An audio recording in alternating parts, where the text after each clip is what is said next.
प्रधानमन्त्रीले काम गर्न सक्नु भएन भने यहाँहरुको निष्कर्ष धेरै सुस्त भयो। यो संसद विघटन गर्ने जस्ता कुराहरू संविधानले त्यो दिँदैन। यो त तपाईको आत्मघाती कदम हुन्छ। उहाँले त सबैसँग भेट्नु भएको छ। उहाँ झलनाथजीसँग पनि भेट्नु भएको छ, उहाँ माधव नेपालीसँग पनि भेट्नु भएको छ, प्रचण्डजी प्रधान सबैसँग भेटिरहनु भएको छ। अब एउटा कुरा के छ कि एमसीसी बारे प्रधानमन्त्रीजीले यो पास गर्नुपर्छ। पार्टीको अध्यक्षले तान्दै हुनुहुन्छ मलाई त्यो विवादमा। हाम्रो पार्टी पहिलो रहन सक्दैन। मृत्युमा हस्ताक्षर गर्नु आफ्नो सारा जीवनका उपलब्धिलाई सत्यानाश पार्नु। प्रचण्डजीले के भन्नुहुन्छ अर्को पार्टी कुन हुन्छ कि अहिले मूल चिन्ता भनेको पार्टी एकतालाई कसरी जोगाउने, एकता त कसरी हुन्छ। दुईटी पदबाट राजीनामा दिनुपर्छ। प्रधानमन्त्रीले राजीनामा दिनुभयो भने चाहिँ पार्टी एकता जोगिन्छ होइन। नमस्कार, द नेपाल टप सोमा स्वागत छ। म इलिशा अर्याल। आज हाम्रो स्टुडियोमा हुनुहुन्छ नेकपाका नेता राम कुमार शर्मा। नेकपा भित्र यति बेला विवाद उत्सर्गमा छ। नेकपा फुटको सङ्घारमा पुगेको भनेर विभिन्न तहमा व्याख्या र विश्लेषण भइरहेको छ। स्थायी कमिटी बैठकमा प्रधानमन्त्री केपी शर्मा ओलीको राजीनामा माग भएसँगै पार्टीमा अब को प्रधानमन्त्री बन्ने भनेर विवाद पनि सुरु भएको छ।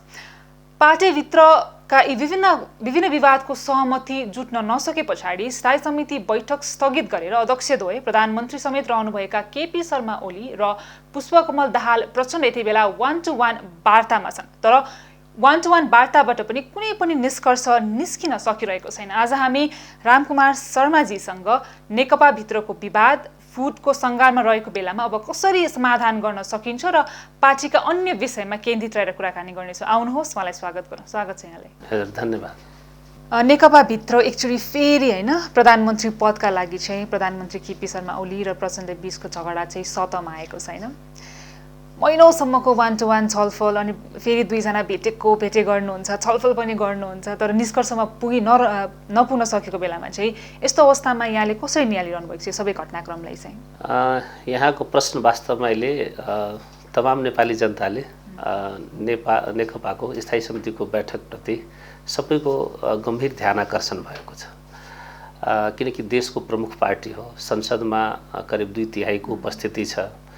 नेपाली जनताले ठुलो विश्वास गरेर विगत लामो समयदेखि देश अब अस्थिरतामा, भ्रष्टाचारमा, विकासको गति एकदम कमजोर अवस्थामा रहेको कारणले नेपाली जनताले 2/3 ठुलो समर्थन दिएर नेकपाले बनायो। त्यसकारण नेपाली जनताको अपेक्षा पनि नेपाल कम्युनिस्ट पार्टीसँग ठुलो छ।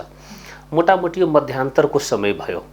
5 वर्ष एउटा सरकारले जो काम गर्नुपर्ने संवैधानिक व्यवस्था छ, मोटामोटी 2.5 वर्ष पुग्न लाग्यो।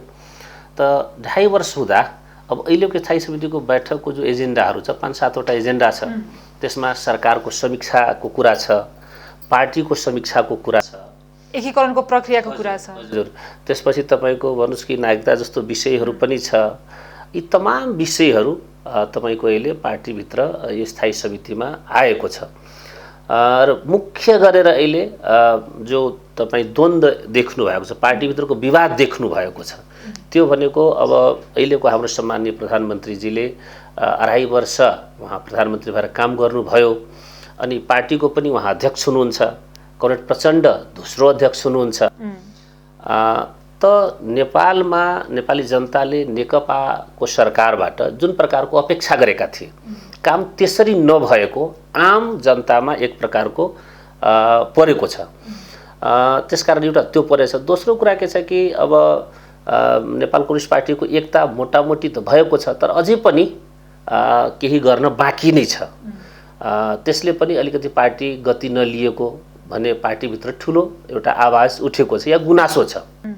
अब प्रधानमन्त्री केपी शर्मा ओलीजीले चाहिँ एकलौटे रूपमा निर्णय गर्नुभयो भनेर यतिकै पनि नेकपाभित्र प्रचण्डजी र ओलीजी बीच चाहिँ दरार थियो होइन। त्यसमाथि विवादको बीचमा केन्द्रीय समितिको बैठक पनि बोलाइयो। बैठकको पहिलो दिन नै यति धेरै आलोचना भयो र सम्बोधन यति धेरै चर्चामा रह्यो कि जति पनि केन्द्रीय समितिको स्थायी समिति बैठकमा जति पनि निर्णयहरू छलफल गर्ने भनेर निर्णय भएको थियो, त्यो निर्णयको विषयवस्तुमा प्रवेश गर्न पाएन भनेर आजसम्मको हामीले सुनिरहेका छौँ होइन। अब तपाईँ प्रचण्डजीको अलिकति नजिकको मान्छे भनेर पनि चिनिनुहुन्छ होइन। अब प्रचण्डजी बेला बेलामा कसरी प्रधानमन्त्री बन्ने म भनेर लागि नै परिरहनु भएको छ। उहाँलाई कार्यकारी अध्यक्षको पद त दिएकै छ नि अहिले। त्यही पार्टीको आफ्नो संस्कार, संस्कृति र राजनीति थियो। तर फेरि एक ठाउँमा आयो किनकि नेपाली जनताले स्थिरता खोजेको थियो, विकास खोजेको थियो। भ्रष्टाचारबाट चुर्लुममा डुबेको यो मुलुकमा सुशासन कसरी हुन्छ र भ्रष्टाचार मुक्त देश कसरी बनाउन सकिन्छ, विकराल रोजगारीको समस्या छ, त्यसपछि वैदेशिक हस्तक्षेप त्यत्तिकै छ। त्यसकारण नेपाली जनताको भावनालाई बुझेर दुई विशाल पार्टी एक भएको हो।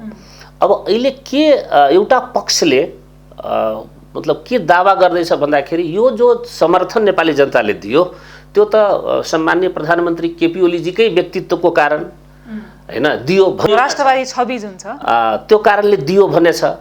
तर हाम्रो बुझाइ के छ कि नेकपाले विश्वास गरेर दिएको हो। नेकपाले स्थिर सरकार दिन्छ, दुई विशाल पार्टी एक ठाउँमा आएको छ, अरू पार्टीको स्थिति त्यति राम्रो थिएन, उसको पर्फर्मेन्स पनि राम्रो थिएन, उनीहरू टेस्टेड पनि पटक पटक भएकै थियो।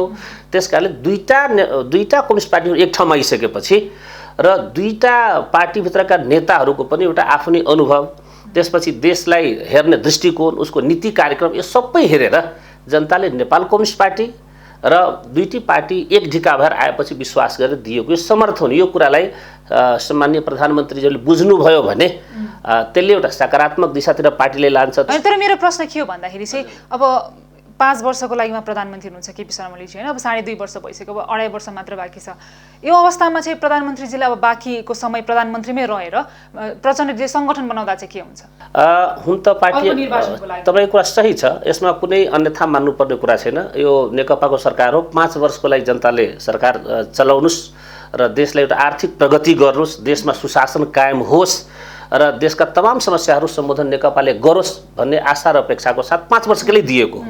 त सम्माननीय प्रधानमन्त्री 2.5 वर्ष चलाउनु भयो, 2.5 वर्ष बाँकी समय उहाँले चलाउँदाखेरि कुनै फरक पर्नेवाला छैन। तर कुरा के भयो कि उहाँले नेतृत्व गरेको सरकारको पर्फर्मेन्स राम्रो भएन, जनतामा निराशा भयो, भ्रष्टाचार तपाईँ हेरिरहनु भएको छ, जे काम गर्दा पनि भ्रष्टाचार भएको तपाईँकै सञ्चार क्षेत्रले तपाईँको विषय उठाएको छ। सरकारका अधिकांश मन्त्रालयहरू यसमा चाहिँ फस्दैछ भनेपछि यो सरकार कहीँ न कहीँ एउटा गिरोहबाट जो भ्रष्टाचारमा संलग्न छन्, जो दलाल पुँजीपति वर्ग हामी भन्छौँ, तिनीहरू केही व्यक्तिबाट घेरिएको छ कि जुनसुकै जस्तो भन्नुहोस् तपाईँको जति पनि कुराहरू उठियो, जस्तो अहिले यत्रो कोरोना महामारी छ, अब यस विषयमै तपाईँको स्वास्थ्य सामग्रीको खरिद गर्दाखेरि व्यापक देशमा तपाईँको एउटा भ्रष्टाचार भएको गुनासो छ, त्यसमा आन्दोलनहरू भइरहेको छ।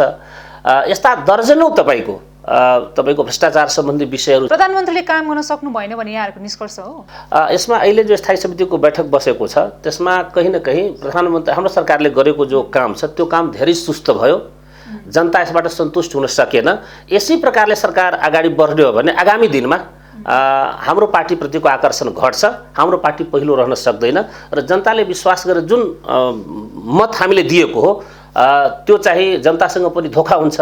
त्यसकारणले एक त उहाँको स्वास्थ्यको कारणले पनि उहाँको काम गर्ने जो अवस्था छ त्यो चाहिँ कमजोर छ। उहाँले त अब यो कुरा स्वीकार गर्नुहुन्न, तर वास्तविकता के छ, उहाँ जस्तै हाम्रै स्वास्थ्य तपाईँको यति कमजोर हुने हो भने हामी के गर्थ्यौँ भन्दाखेरि एउटा प्रधानमन्त्री। तर उहाँको आत्मबललाई त कदर गर्नु पर्यो नि त। आत्मबल त के छ कि उहाँले भन्ने कुरा भयो, तर वास्तवमा त्यो सरकारको कामले, सरकारको परिणामले, सरकारको कामले त परिणाम देखाउनु पर्यो नि, त वास्तवमा त्यो त देखिरहेको छैन। समस्याको समाधान त कसरी हुन्छ? अब प्रचण्डजी र ओलीजीको बीचमा वार्ता भएको भए, अलिकति सहमति निस्केको भए पो अब ए ल पार्टी मिल्न लागेछ, अब जति विवाद छ कम हुन्छ भन्नु। अब विद्यादेवी भण्डारी राष्ट्रपति जो सामान्य राष्ट्रपति हुनुहुन्छ उहाँसँग भेट्न जानुहुन्छ प्रधानमन्त्री ओलीजी, फेरि उहाँकै फलो स्टेप गरेर जानुहुन्छ, प्रचण्डजी ग्याङै लिएर जानुभएको थियो अस्ति भेट्ने। अब एक अध्यक्ष बीच वार्ता भएको भए पो ल नेकपा फुट्दैन, अब सहमतिमा आउँछ भनेर भन्न मिल्छ त। अब तपाईँहरूको पार्टीको अर्को अध्यक्ष त विद्यादेवी भण्डारी होइन नि त। जो तपाईँ चिन्ता जाहेर गर्नुभयो, राष्ट्रपति एउटा देशको सर्वोच्च पद हो र उहाँको आफ्नै संवैधानिक मर्यादा छ, उहाँ निष्पक्ष हुनुपर्छ, पार्टीबाट माथि उठेर उहाँको काम क्रियाकलाप व्यवहार हुनुपर्छ, उहाँले विवादमा तान्नुहुन्न। तर अहिले के छ कि केही प्रधानमन्त्रीको अध्यक्षले तान्दै हुनुहुन्छ उहाँलाई त्यो विवादमा, केही क्रियाकलापले उहाँलाई त्यसप्रति लान्छ लाग्ने देखिन्छ। त्यसबाट हामी सबैले उहाँलाई चाहिँ बचाउनुपर्छ, एउटा कुरो त्यो। दोस्रो कुरो, पार्टीभित्र जे समस्या आएको, समस्या समाधान त हुने होइन, त्यो समस्या आउँछ उसको समाधान पनि हुन्छ। त्यसकारण पार्टीभित्र समस्या पनि उठान भएको छ र त्यसको समाधानको बाटो पनि प्रष्ट रूपमा 2/3 स्थायी समितिको सदस्यले समस्या 1, 2, 3, 4, 5 यो हो मतलब सरकारका समस्याहरू के हो, पार्टी सञ्चालनमा समस्याहरू कहाँ देखिए, सुशासनको क्षेत्रमा कहाँ समस्या देखिए, या अन्तर्राष्ट्रिय सम्बन्धमा कहाँ समस्या देखिए, राष्ट्रियताको क्षेत्रमा कहाँ तमाम समस्याहरूको बारे पनि प्रष्ट रूपमा पुर्याएको छ र तिनका समाधान के हो त्यो पनि प्रष्ट रूपमा पुर्याएको छ। मलाई के लाग्छ कि अहिले मूल चिन्ता भनेको पार्टी एकतालाई कसरी जोगाउने र पार्टी एकता जोगाउनको लागि प्रधानमन्त्रीले राजीनामा दिनुभयो भने चाहिँ पार्टी एकता जोगिन्छ। अहिले यस्तो छ, हालको अवस्थामा यस्तो छ, अहिले तपाईको अब धेरै स्थायी समिति, बहुमत स्थायी समिति सदस्यहरूबाट उहाँको जो पर्फर्मेन्स रह्यो 2.5 वर्षको, त्यो हेर्दाखेरि उहाँसँग दुईटै पदबाट राजीनामा दिनुपर्छ। उहाँ चाहिँ अब के छ कि एउटा पार्टीको सिनियर लिडरको रूपमा, तर केपी शर्मा ओलीले त म पार्टीको दुवै अध्यक्षबाट राजीनामा दिन भनिसक्नु भएको छ। तर हामीलाई के लाग्छ कि पार्टीभित्र त्यसरी पनि कुरा उठेको छ, तर पार्टीभित्र अर्को के पनि कुरा उठेको छ भन्दाखेरि अब लागेको कुरा त पार्टीभित्र गर्ने त हो नि त, किनकि पार्टी नेतृत्वको पनि प्रमुख अध्यक्ष उहाँ नै हुनुहुन्छ। त पार्टी निर्माणको क्षेत्रमा पनि जसरी काम हुनु पर्थ्यो त्यो भएन, धेरै कमी कमजोरीहरू छ, पार्टी एकता पनि पूर्ण रूपमा हुन सकेको छैन र पार्टी त्यसरी जसरी तपाईँ क्रियाशील हुनु पर्थ्यो त्यो पनि हुन सकेको छैन भने दोस्रो तर्फ सरकारको पनि अवस्था। त्यसकारण अधिकांश स्थायी समितिको त दुईटै पदबाट राजीनामा माग भएको छ, यो सार्वजनिक नै भएको छ। मलाई के लाग्छ कि अब यो मूल चिन्ता भनेको पार्टीको एकताले कसरी जोगाउने र पार्टीप्रति जनताले जो विश्वास गरेको छ त्यसलाई कसरी टिकाउने र आगामी दिनमा पार्टीको गतिलाई कसरी बढाउने भन्ने हो। यसको लागि 1 2 3 गरेर भन्नुपर्दा, एक, अहिलेको बैठक के चाहन्छ कि पार्टीको जो संस्थागत डिसिजन हुन्छ त्यो सबैले मान्न तयार हुनुपर्छ र तयार हुँदा नै पार्टीको एकता बच्छ भनेपछि जो विगतमा सम्झौता भएको छ प्रधानमन्त्रीजी र कमरेड प्रचण्डजीको बीचमा जो सम्झौता भएको छ त्यो सम्झौतालाई कार्यान्वयन गर्न सक्यो भने अनि अहिले त क्लियर छ कि आलो पालो कुरा छ। 2.5 वर्ष उहाँ प्रधानमन्त्री बस्नुहुन्छ, त्यसपछि 2.5 वर्ष प्रचण्डजी प्रधानमन्त्री बस्नुहुन्छ। यसो गर्दाखेरि उहाँ दुईटा बीचको भएको सम्झौता त हो, कुनै नयाँ कुरा पनि छैन। तर प्रधानमन्त्री केपी शर्मा ओलीको प्रधानमन्त्री पद र अध्यक्ष पद त एक व्यक्ति एक पद हो भनेर त दाबी गर्दै त स्थायी समिति सदस्यहरूले नै गर्दै आइरहनु भएको छ। त त्यो दुईटा पद होइन भन्नुभएको छ त उहाँहरूले, त एउटै पद हो त्यो त भन्नुभएको छ। अहिले त अध्यक्ष पनि हुनुहुन्छ र पहिलो अध्यक्ष हुनुहुन्छ, त्यसपछि प्रधानमन्त्री पनि हुनुहुन्छ। हेर्दाखेरि केही दिन कार्यकारीको भूमिकालाई तपाईँ गर्नुहोस् भनेर दिए पनि व्यवहारमा त्यो वातावरण उहाँले बन्न दिनु भएन। उहाँ नै तपाईँको पहिलो अध्यक्षकै रूपमा र त्यहाँ उहाँलाई पूर्ण रूपमा काम गर्ने प्रकारले त्यहाँ पनि बाधा अडचन तपाईँको गर्ने स्थिति भयो। त्यसकारण के भयो कि प्रचण्डजीको नेतृत्व पो कमजोर देखियो त पार्टीभित्र, त उहाँले आफै कार्यकारी अध्यक्ष भएर उहाँले आफै निर्णय गर्न सकिराख्नु भएको रहेन रहेछ। उहाँले त अब पार्टीको विधिमा, प्रक्रियामा, सहमतिमा अब जाने कुरा नै गर्नुभएको छ। त्यो नगर्दा त झनै पार्टीमा समस्या आउँथ्यो।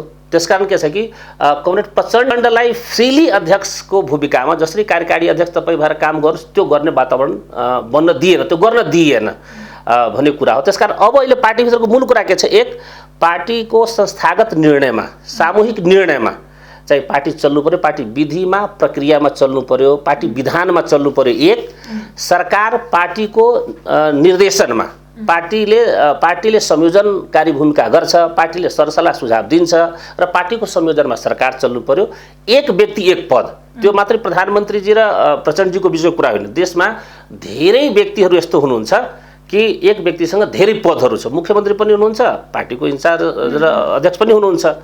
यो विभिन्न तहमा यो कुरा छ भनेपछि कतिले तपाईँको कामै नपाउने, कतिले कामको भारी हुने। प्रधानमन्त्री केपी शर्मा ओलीले राजीनामा दिनु भएन भने प्रचण्डजीले के गर्नुहुन्छ, अर्को पार्टी खोल्नुहुन्छ फेरि? होइन, यसो प्रचण्डजीले पार्टी खोल्ने कुरै छैन। यसमा पार्टी एकताकै लागि अहिले जो बैठक छलफल जो लम्बिँदैछ, एकता त कसरी हुन्छ? रोकेर भए पनि जो तपाईँको सहमतिको कुरा हुँदैछ त्यो भनेको पार्टी एकताप्रति चिन्ता भएर हो। ओलीजीले चाहिँ प्रधानमन्त्रीको निज निवासलाई पार्टीको नेकपाको केन्द्रीय कार्यालय बनाउनु भएको छ होइन, त्यस पछाडि प्रधानमन्त्री कार्यालय चाहिँ राष्ट्रपति भवनमा हो कि जस्तो पनि देखिन्छ। यस्तो अवस्थामा पार्टीको यी सबै गतिविधि अनि प्रधानमन्त्री पार्टीको कार्यालय चाहिँ यता प्रधानमन्त्री निवास, यो सबै समग्र कुराहरूलाई चाहिँ यहाँले कसरी निहालिरहनु भयो? या पार्टीको कार्यक्रममा हुने खर्च वर्चहरू राज्यबाट लिनु हुँदैन, राज्य आम जनताको हो, पार्टी पनि आम जनताकै हो, तर पार्टी फेरि निश्चित जनताहरूको हो, निश्चित व्यक्तिहरूको हो। त्यसकारणले यो बाहिरबाट पनि आएको र हाम्रो पनि भनाइ के छ कि पार्टी कार्यालयले नै पार्टीको बैठकको र पार्टीको कार्यक्रमको केन्द्र बनाउनु पर्छ, यो नै सही हुन्छ। पार्टीले राज्यको तपाईँको दोहन गर्नु या राज्यको पैसा त्यसमा लगानी गर्नु या प्रधानमन्त्रीको कार्यालयलाई चाहे अब पार्टी को कार्यक्रमको रूपमा अगाडि बढाउनु आम जनतालाई पनि मन परेको छैन, त्यो गर्नु उचित पनि हुँदैन। स्थायी समितिको बैठक चाहिँ पटक पटक स्थगित भएको छैन, प्रधानमन्त्री नगइकन पनि स्थगित भएको भन्ने समाचारहरू पनि आइरहेका छन्। उहाँ जानु नै हुँदैन होइन, थोरै कति नै थोरै डिस्टेन्स त कम छ नि त मिटिङ हल र उहाँको बस्ने ठाउँ र, अनि उहाँ आउनु नै हुन्न पार्टीमा भनेर मतलब बैठकमा भनेर गुनासोहरू पनि आइरहेको छ। अनि यसलाई चाहिँ यहाँले कसरी बुझ्नुहुन्छ? यो राम्रो भएन। उहाँको सुविधाकै लागि अब के भन्छ बालुवाटारमा बैठक राखेको छ पार्टीले कि उहाँको उपस्थिति सजिलो होस्, उहाँलाई सजिलो होस्, तर बैठकमै उहाँ अनुपस्थित भएपछि यसलाई पार्टीले राम्रो मानेको छैन, आम नागरिकले पनि राम्रो मानेको छैन। किनकि उहाँ बैठकमा नबस्दिएपछि त बैठकको त महत्त्व घट्छ नि, एक अर्को सहभागीहरूको पनि महत्त्व घट्छ। त्यसकारण यो उचित भएन भन्ने गुनासो छ।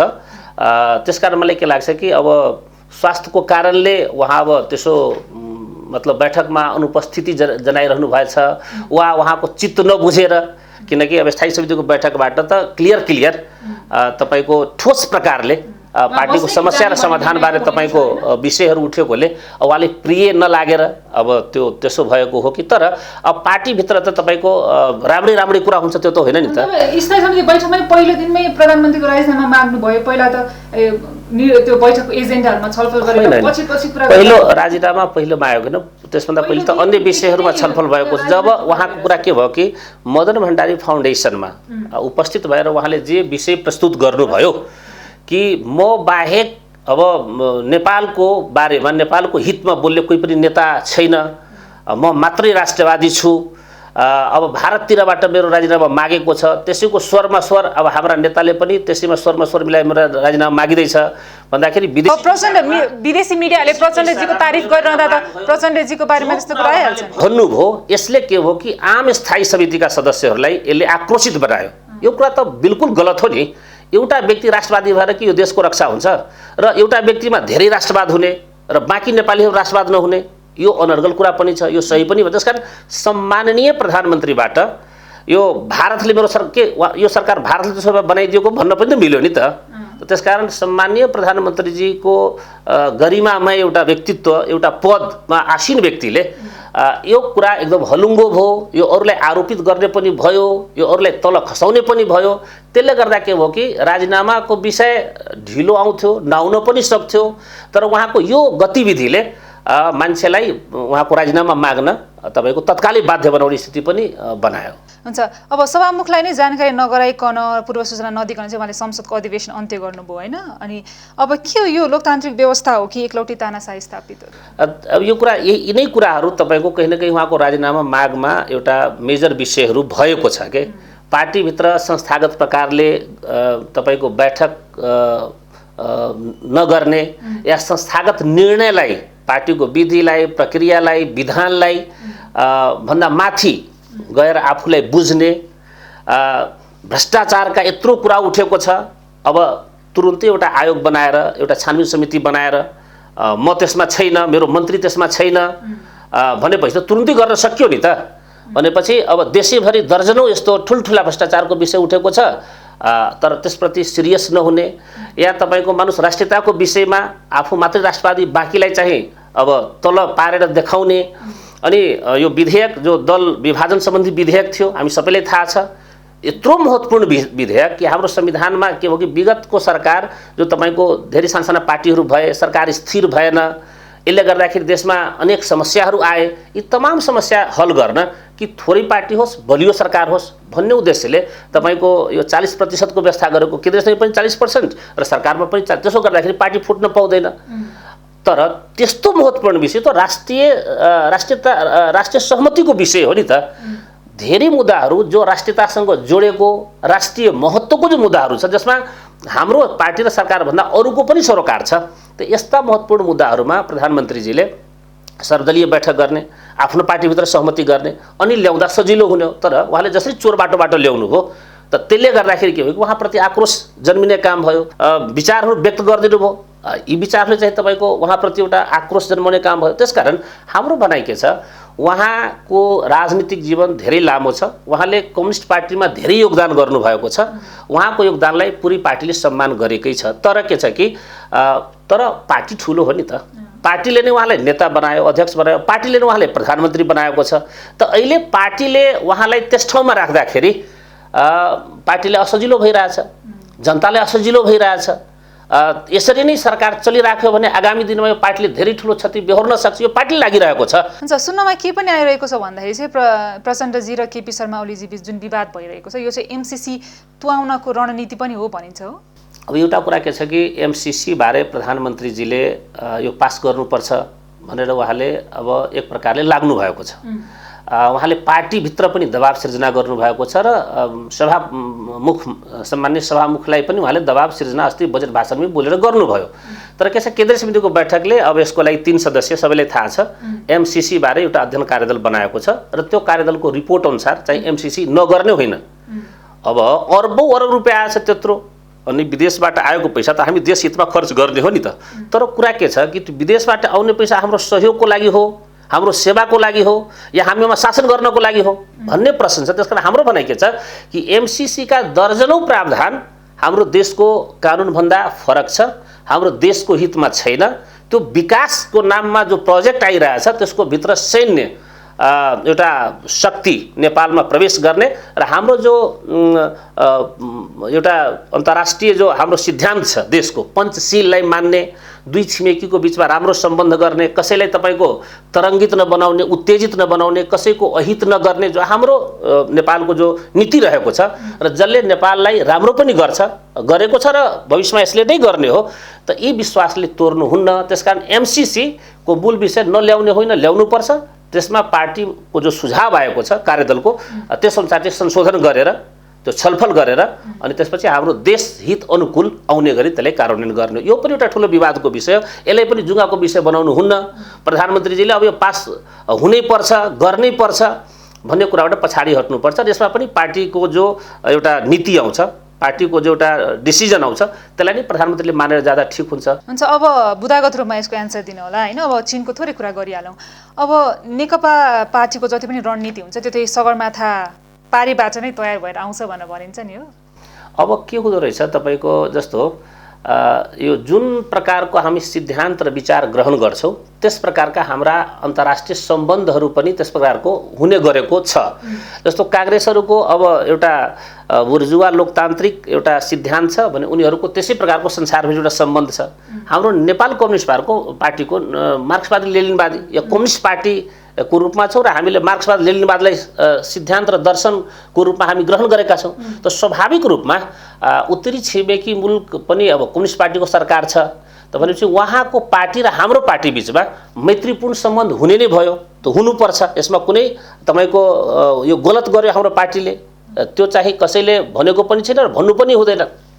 तर नेपाल सरकारको क्रियाकलाप पार्टीले गर्ने क्रियाकलाप र व्यवहार एक प्रकारको, सरकारले गर्ने चाहिँ अर्को प्रकारको हुनुपर्छ भन्ने बुझाइ यो बाहिर पनि छ र हामीले पनि छ। र यसमा अहिले जो चीनको थोरै राष्ट्रपति के भन्छ हाम्रो राजदूतले अब केही जो गतिविधि उहाँहरूले गर्नुभएको छ यसप्रति ठुलो बहस भएको छ।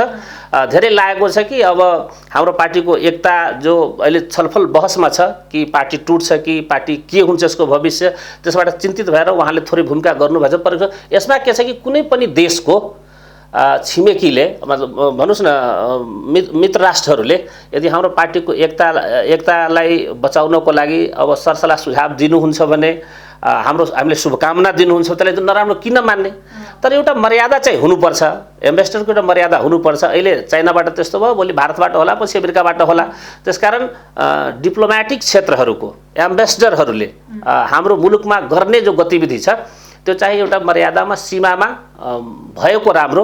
अहिले चाइनिजले गर्यो भने अब हामी कम्युनिस्ट भएको नाताले त्यसलाई अब धेरै राम्रो मान्ने, त्यही कुरा भोलि अर्को देशले गर्दाखेरि या त त्यसलाई पनि राम्रो मान्नु पर्यो हैन। त्यसकारण यो कुराहरुमा हाम्रो हितमा भए पनि, हाम्रो पार्टीको हितमा भए पनि यसलाई एउटा डिसिप्लिनमा गर्दा राम्रो हुन्थ्यो।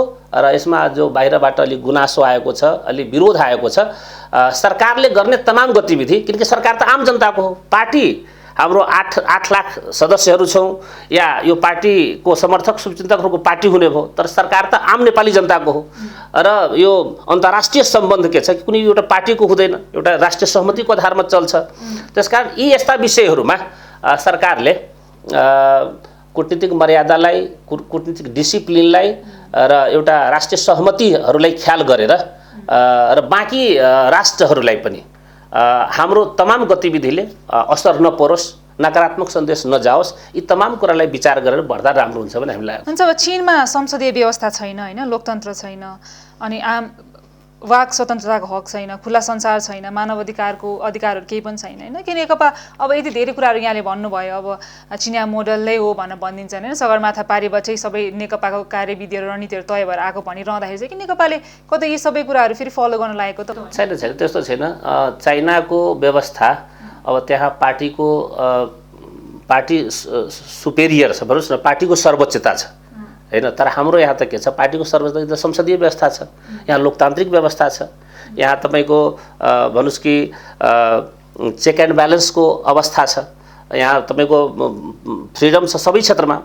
तर चाइनाको व्यवस्था त्यहाँ पार्टीको सुप्रिमेसी छ र पार्टीको अनुसार तपाईँको एकदलीय प्रकारको जो कम्युनिस्ट शासन हामी भन्छौँ त्यसरी चलेको छ। हालाकि आर्थिक क्षेत्रमा त्यहाँ पनि तपाईँको पुँजीवादी नीति कार्यक्रमहरू छिरेको छ, तर सरकारको मूल संरचना, सरकारको मूल पोलिसी आकाश पातालको फरक छ।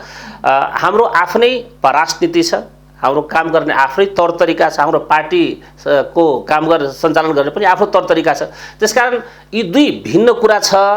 तर फेरि हामी कम्युनिस्ट पार्टी भएको नाताले, चाइना पनि कम्युनिस्ट पार्टी भएको नाताले दुईटी कम्युनिस्ट पार्टीको बिचमा मित्रवत व्यवहार हुनु, एकअर्काको लागि चिन्ता गर्नु, चासो गर्नु, एकअर्कालाई बलियो बनाउने सोच्नु, सरसल्लाह सहयोग गर्नु, यो भनेको मलाई लाग्छ कि लोकतान्त्रिक पार्टीले पनि संसारभरि आफ्ना सम्बन्ध बनाएको छ, उहाँहरूको पनि त्यस प्रकारको हुन्छ र हाम्रो पार्टीले पनि पार्टी स्तरबाट त्यस्तो गर्न पाउनुपर्छ, त्यो अनुचित होइन भने। दोस्रो कुरा मलाई के लाग्छ कि जसरी अब एम्बेसडरले पार्टी चलायो, चाइनाले पार्टी चलायो, चाइनाको भातृ सङ्गठन भयो, यो प्रचार छ, यो विपक्षीहरूले गरेको अनर्गल प्रचार हो, यसमा कुनै सच्चाइ छैन। हाम्रो पार्टी हामीले चलाएका छौँ, हाम्रो पार्टी विधान प्रक्रिया र आफ्नो सिस्टममा चलेको छ र यहाँ कुनै बाहिरी हस्तक्षेप हामी स्वीकार गर्ने या बाहिरको डिक्टेसन मान्ने त्यो हुँदैन। बाहिरबाट हाम्रा इष्टमित्रहरूबाट पार्टीको स्तरबाट आउने उचित सरसल्लाह निश्चित रूपमा हामी त्यसलाई वेलकम गर्छौँ, उचित सरसल्लाह मान्नु पनि पर्छ। छिमेकीहरूले अब यस्तो बेलामा अलिकति इन्ट्रेस्ट राख्ने, चिनिया राजदूत प्रचण्डसँग पनि भेट्नुभयो भन्ने कुरा आएको छ, के कुरा भयो त? उहाँले त सबैसँग भेट्नु भएको छ, उहाँ झलनाथजीसँग पनि भेट्नु भएको छ, उहाँ माधव नेपालीसँग पनि भेट्नु भएको छ, प्रचण्डजीको प्रधान सबैसँग भेटिरहनु भएको छ। किनकि एउटा छिमेकीलाई अब यहाँको सरकार राम्रोसँग चलोस्, स्थिर होस्, आर्थिक विकास र समृद्धिको एउटा गति समातोस्, दुई देशको बीच सम्बन्ध सुमधुर होस् भन्ने उहाँहरूले चाहना राख्नु स्वाभाविक हो। र अहिलेको सरकार जसरी तपाईँको अपार समर्थनमा बनेको छ, त यो सरकारले राम्रो गरोस् भन्ने उहाँहरूको शुभकामना छ। अब उहाँहरूको मलाई लाग्छ कि अहिले बाढी पहिरोको समय पनि छ। अब चारैतर्फ तपाईँको हेर्नुहुन्छ भने बाढी पहिरोले ठुलो जनधनको क्षति गर्दैछ, धेरै मान्छेको मृत्यु भएको छ हैन। त यसप्रति पनि चासो हुन सक्छ कि एउटा मित्र पार्टीले तपाईको सल्लाह सुझाव दिनै हुँदैन, त्यो म मान्दिनँ। तर उहाँको सल्लाह सुझाव हाम्रो हितमा, हाम्रो पार्टीको हितमा कति छ, हाम्रो देशको हितमा कति छ, त्यसअनुसार चाहिँ हामी ग्रहण गर्ने हो। उहाँ सल्लाह सुझाव दिने हो, तर डिक्टेसन उहाँहरूले गर्न पनि पाउनुहुन्न, गर्दा पनि गर्नुहुन्न।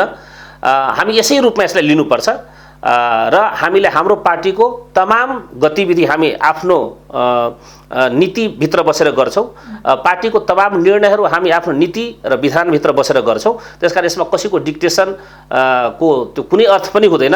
र अब यो नेपाल कम्युनिस्ट पार्टी अत्यन्त म्याच्योर्ड पार्टी, 7 दशक बिताएर र यो देशमा पटक पटक तपाईँ मानुस 4 जना प्रधानमन्त्री नै पूर्व प्रधानमन्त्री भएको व्यक्तिहरू हाम्रो पार्टीभित्र हुनुहुन्छ। त्यसकारण अब कसैको निर्देशनमा चल्ने, कसैले तपाईँको बताइदिएको बाटोमा हिँड्ने र आफ्नोमा त्यो तपाईँको योग्यता क्षमता नहुने त्यो कुनै अवस्था छैन। एउटा मित्रको हिसाबले उहाँहरू सुझाव दिने र हामी त्यो सुझाव ग्रहण गर्ने हदसम्म ग्रहण गर्ने, नभए आफ्नो प्रकारले जाने। त्यसमा कसैले कुनै चिन्ता लिनु पर्दैन। हुन्छ, अब केपी शर्मा ओली, प्रधानमन्त्री केपी शर्मा ओलीजीले चाहिँ संसद विघटन गरेर मध्यावधि चुनावमा जाने कुरा सुनिन्छ के यो सही? होइन, मान्छेले अनेक शङ्का उपशङ्का गर्छन्, त्यस्तो उहाँ गर्नु होला भने हामी सोच्दैनौँ। त्यस्तो गरेर न मुलुकलाई फाइदा छ न पार्टीलाई फाइदा छ। फेरि नेपालको संविधानले पनि त्यस प्रकारको प्रावधान पहिले जस्तो राखेको छैन। जबसम्म नेपालको संसदबाट सरकार बनिरहेको छ तबसम्म तपाईँको संसद विघटन गर्ने जस्ता गैर संवैधानिक कामहरू गर्न पाउँदैन। उहाँले गर्नुभयो भने सरकारले रोकिहाल्छ। हामी त्यस्तो परिकल्पना पनि गर्दैनौँ। उहाँले गरेर फाइदा पनि केही हुनेवाला छैन, किनकि उहाँ त्यो गर्नु भनेको त यहाँ कुनै पनि पार्टीको त्यो चाहना छैन। मान्नुहोस् न, नेपाली कांग्रेस चाहेको छ, न जनता समाजवादी पार्टी चाहेको छ, न हाम्रो पार्टीले चाहेको छ। यो त तपाईँको आत्मघाती कदम हुन्छ। मान्छेमा यो भय त्रास छ कि उहाँको जो कार्यशैली छ, व्यक्तिवादी कार्यशैली, नोकरशाही कार्यशैली, होइन, त त्यसले के हुन्छ कि रिस आक्रोशमा बा उहाँले सङ्कटकाल ल्याइदिनु हो कि संसद विघटन गरिदिनु हो कि भन्ने कुराहरू मान्छेमा अध्यादेश फेरि ल्याइदिनु हो कि भन्ने डर परेको छ। अध्यादेश त उहाँ अब चाहनुभयो भने ल्याउन पाउनुहुन्छ। 60 दिनसम्म त्यसको मानुस एउटा हैसियत हुन्छ, त्यसपछि फेरि संसदबाट पास नगराए त विघटन हुन्छ, त्यसको समाप्ति हुन्छ। त्यसकारण पार्टी विभाजन गर्ने त पहिला पनि ल्याउनु भएको हो, त्यो अहिले पनि त्यो ल्याउन संविधानले भन्छ। तर बाँकी कुरा यो संसद विघटन गर्ने जस्ता कुराहरू संविधानले त्यो दिँदैन। उहाँ त्यो गर्नुहुन्न। त्यो गरेर कुनै फाइदा छैन। त्यो गर्नु भनेको आफ्नै खुट्टामा आफै बन्चरो हान्नु र आफ्नो मृत्युमा हस्ताक्षर गर्नु, आफ्नो सारा जीवनका उपलब्धिलाई सत्यानाश पार्नु बाहेक केही हुँदैन।